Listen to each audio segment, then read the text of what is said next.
Hello everybody, Alex here, bringing you another knife video. This knife video is going to be on a Fischer Lash flipper.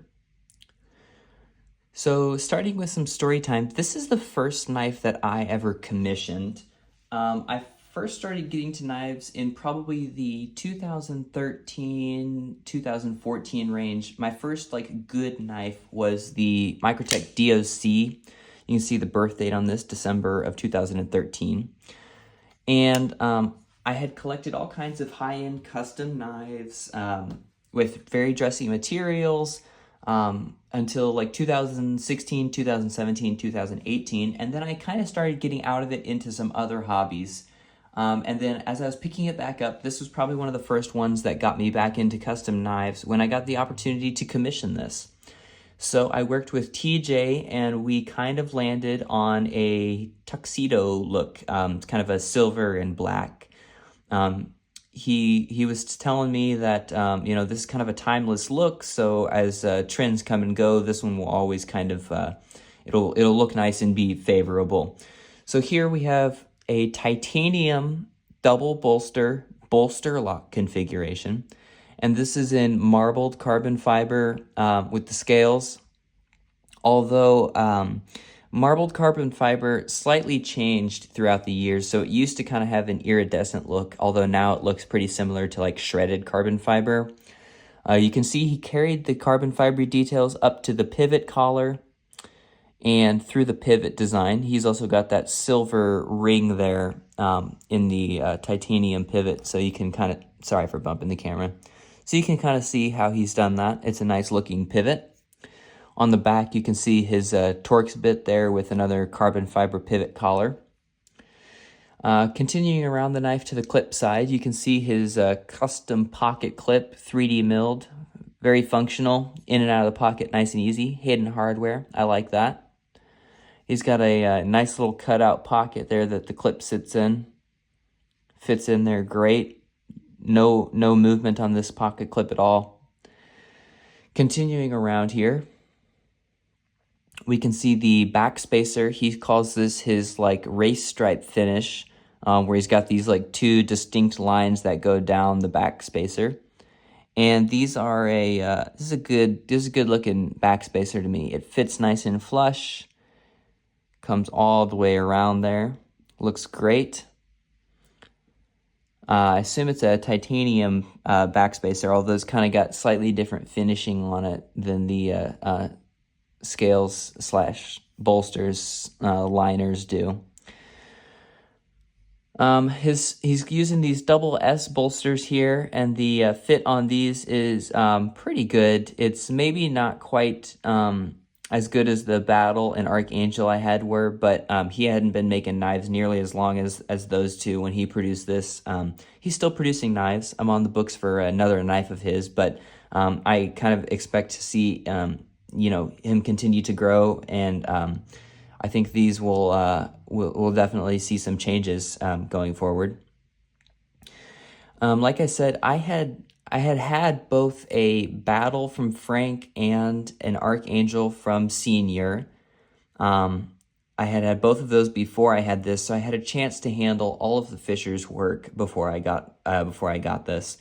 And to me, this is kind of the best balance of them with my favorite action.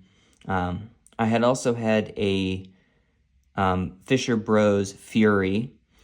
That one had decent action, and it was the closest knife to this size, which is why I picked this one up.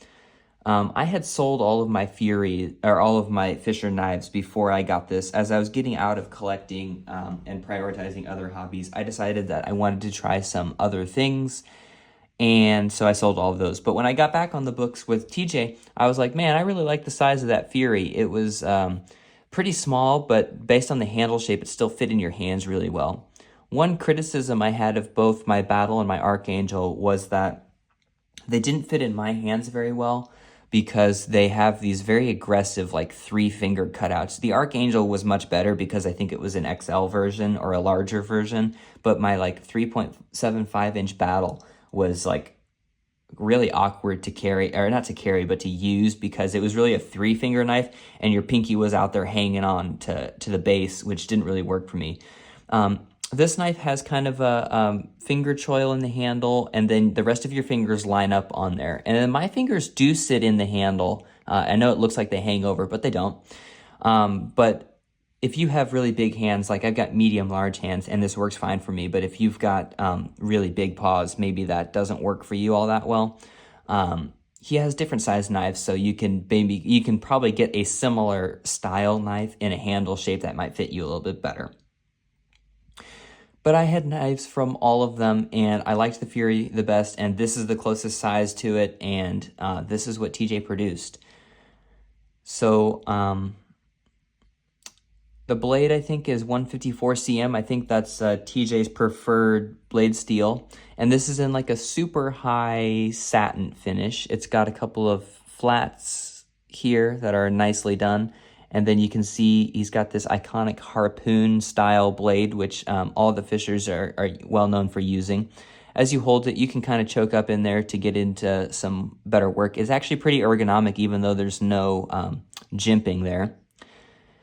Continuing to speak about it, it's got pretty high polish on the spine all the way through, and kind of details continuing here. Sorry for smudges and dust and stuff as they're there, but you can see he's got that nice high-end finish. And his flipper tab has some jimping so that you can get good grip on it. And the action on this thing is what I was most happy with. The Archangel action, although it was nice and butter smooth, it was very drop free, and the blade had so much mass that you didn't need a crazy detent because the blade would just carry itself. It didn't have a super snappy detent, and custom knives for me are all about like how they function and how they feel compared to like production knives. And so like, although that one had the build quality down and it had, you know, nice drop shut action on it, its detent wasn't quite there for me. And my battle, it had better action because its flipper tab geometry was just a little bit better, and I think it had a slightly stronger detent. But the commissioner of my battle asked for a soft detent, and so it had a soft detent, and I didn't care for that. I also had some issues with my battle where I had lock rock, and I had blade play, and my blade was walking over to one of my handles. And I was tired of the silliness there, so I sold that knife too. But this knife hasn't presented me any of those issues. Its lockup is a little early. It's probably on the 5 to 10% side. Like it's a little spooky to see how early that lockup is. But it's secure if you use the flipper tab. If you just kind of waft it open, I have been able to pop it out like that. So like you can see, I didn't really open it all the way, and I can definitely sometimes get it to do that. But if you actually use the flipper tab and you open it correctly, like you're not going to do that. I'm sure if I opened any of my knives to the point where the lock bar was just barely engaging, I could induce a similar kind of failure to that. But yeah, there's no concern when you're actually using the flipper tab. But centering on this guy is pretty good. We might be a smidge off to the show scale side there, but it's pretty good. One of the, we'll get my light out here so you can see a little bit better. But the Fischers are well known for their perlage, which is a watch finish. You can see those like circles that are overlapping in there. I also hear that finish called engine turning. It's always been perlage to me. Sorry for all the dust in there. I apologize about that. You can see in the back there, he's got his name signed, TJ Fischer. And you can also see he's got the screws for the hidden hardware. So that's another thing that I really like about this knife, is that it's got hidden hardware on the scales. And this is like a telltale sign of a really high-end knife, is that you can get hidden hardware pretty much all around. So the clip's got hidden hardware, the scales have hidden hardware. take that in comparison to like this. This is an example of like a high-end Chinese production knife. There are other examples too, but like basically the scales are just kind of slapped on there with these screws, and that's pretty much as good as it gets. This is at a different level. Hidden hardware for me is like one of my favorite aspects of a custom knife, and they have to take these like tools in there that have like a super small angle so that they can drop them in there and secure the scales in there. I have a couple of knives with hidden hardware. This is another example here. This is my Dalibor Bergam Oberon. Also, it's got hidden hardware there, which I like. The clip doesn't have hidden hardware, which I wish it did, but I guess that's one thing about the TJ Fischer. That's it's got that nice clean look all the way through, and I dig that. But yeah, it's not super unusual to see knives with hardware.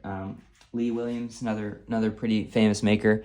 This is a Kickstop Adventurer Tonto, and it's also got showing hardware. So yeah, it's not rare at all to see that. But custom knives, when they do have that hidden hardware, I like that because it really sets it apart from the Chinese productions, which have gained a lot of popularity recently. Like the action on these is good, but it's nothing like this. It doesn't have hidden hardware. Its action isn't nearly the same. Like it kind of drops free, but not the same way. It doesn't feel nearly as secure. The bearings don't feel as good. The tolerances aren't as tight. It just doesn't have that same level of finishing. And I know it's not fair to compare, thousands of dollars of knife to, hundreds of dollars of knife, but that's why you buy custom knives, is because you want that build quality. You want that custom touch to it. So moving these out of the way here, I'll talk about the Dalibor again in a second here, but yeah, the action, the hidden hardware, the custom knife, the experience working with TJ, especially compared to some of the other makers I've worked with, it was all really pleasant. The action on this thing is good. The detent is pretty well set. It's not a finger breaker, but like there's pretty much no way you can hit that flipper tab and not get it to fly out there. It's got a really small flipper tab, which the Fischers are into now. I think Fischer Senior and TJ are both using these smaller flipper tabs. My only critique of that is my own fault. Like if you don't grab center on that flipper tab, like if you're off to the side, you can slide off of it, and because the detent is so strong, sometimes that's what happens. So like you gotta index that flipper tab properly, and it flies open. But it's got a good detent. It's got that drop shot action that you'd expect from the Fischers. So this is my favorite Fischer knife in terms of action wise. It's the best I've held for sure. But if you have another one that you'd like to send me and take a look at, I would be happy to compare another piece from them. You can see another stylistic thing that he's done is he's taken this external, it's technically an internal stop pin for both the closed and the open position, and he's kind of got a cutout there so you can see it. I probably would have preferred a totally clean look because the rest of the knife is super clean on this, but it doesn't detract from the look in my opinion. It's pretty unnoticeable. Doesn't take away from the look. But yeah, let's do some quick size comparisons here. So my usual suspect, the Benchmade 940. I don't have too many production knives, so you're just going to have to work with me. The Benchmade 940's blade is definitely longer, and the handle is definitely longer. The camera might be playing tricks on you to make it look like it's the same handle size, but I assure you it is not. The Benchmade is definitely a smidge longer. Height-wise, they are pretty different here. You can see the Fischer on this one is much taller. So if you carry a bunch of other stuff in your knife pocket, you should certainly stop doing that. But if you did for some reason, maybe the Fischer is going to be a little bit bothersome because of how much space it takes up this way. Not a problem for me because I don't do that. Blade thickness on this guy, I don't have my calipers with me, but blade is appropriately stocky for this little knife. It's reasonably thick, so although it's a pretty short knife, it fills the hand really well, and you get a nice grip on this knife when you're using it. It's pretty ergonomic in the hand. No hot spots or anything like that. Clip doesn't bother you. You can grab that knife as tight as you want it, and you're not going to get any pain points on that, which I like that. And of course, like I said, you can get different sizes if this size is really not for you for whatever reason. My other comparison of choice is my Microtech DOC, which I already have showed you earlier, but blade much bigger, handle much bigger, overall length much longer. Surprise, surprise. Blade stock wise, these are probably a little closer, but the Fischer is actually beefier. Like, man, it's kind of hard to see the DOC, but the Fischer is noticeably beefier. So, yeah, it's kind of cool. It's a small knife, but it's pretty stocky. So yeah, we will give you another walk around here. And now that I've discussed kind of all of the ins and outs on this, I will get you out of here. I am on the books for another Fischer Life, like I had said, and I'm looking forward to getting to that. I'd like a Fury. I'd like a Fury from him. I've had a Fury before, and I liked that knife. It was pretty cool, and I think he's making them now, so that's what I had asked for, and he graciously agreed to that. So, one thing I forgot to mention, which I will discuss now, is I want to talk about TJ's bolster style. So I like it when the bolsters start on the spine wider, and then as it goes in, it gets narrower. And part of the reason I like that is because of, I just think it flows with the knife really well. And the other thing is that on TJ's bolster, he's got the scales pocketed in really well, so that as you're disengaging the knife, you can't grab the corner. Whereas like on the Dalibor, is the Oberon again. If you misplace your hand and you slide it over there, you can totally grab that corner, and that corner is kind of sharp. It's not gonna hurt you, but it'll poke you, and if you're not paying attention to it, it'll startle you. So I like this style a little bit better. You can see he's also got the pocketing in there, so it's not like he just didn't do that.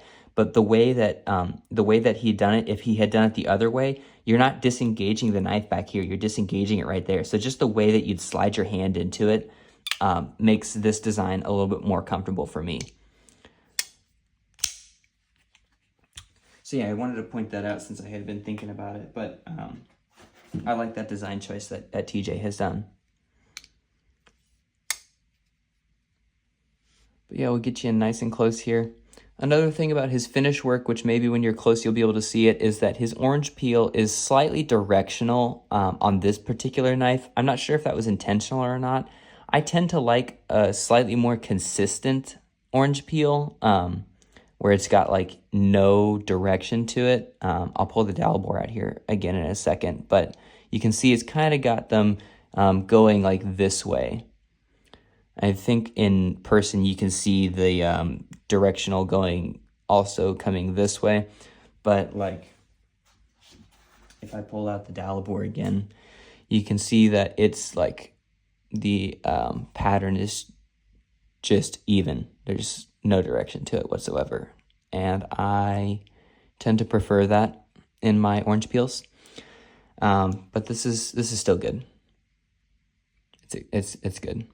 It's much finer of an orange peel, but yeah, slightly directional on that. Yeah, that action is just phenomenal. I could flip this knife all day.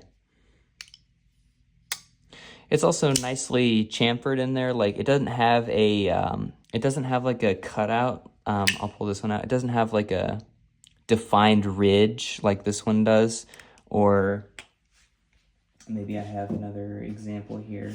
This is my Walter Randolph Wyvern.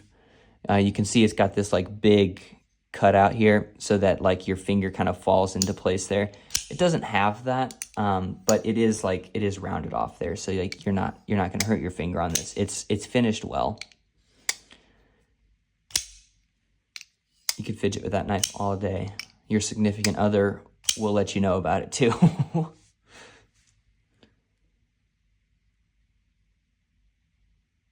So yeah, I managed to drag that video on for another 5 minutes, but I don't know, just got more to talk about, more to recap, so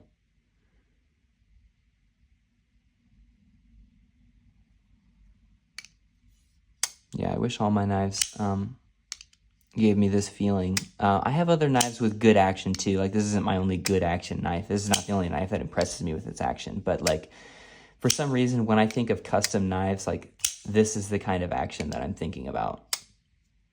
But like, even this knife that I just showed you 2 seconds ago, like, this knife has some top-notch action. It's fast. It's got a great flipper tab geometry. It's easy to index. My Lee Williams has top-notch action.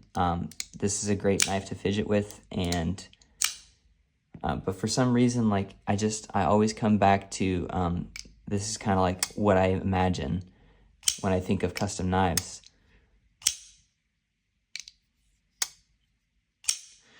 It's not quite easy like my Jeremy Marsh Rockstar is. Like, this tab is like a giant butter knife, and it's super easy to actuate. Sorry, there's dust and crud, and you can see the blades appropriately oiled now, so maybe not quite video ready, but it's not like super easy like this, but it is, I don't know, it's hard to describe why this action is just right. But I hope you enjoyed this video, and I hope you support TJ's work, because he's putting out some really great stuff, and he's putting out a lot of features that really high-end knives use. I'm really happy with my purchase. And like I said, I'm going to continue to buy knives from him as long as he continues to offer them to me. So yeah, thank you everybody, and have a good one.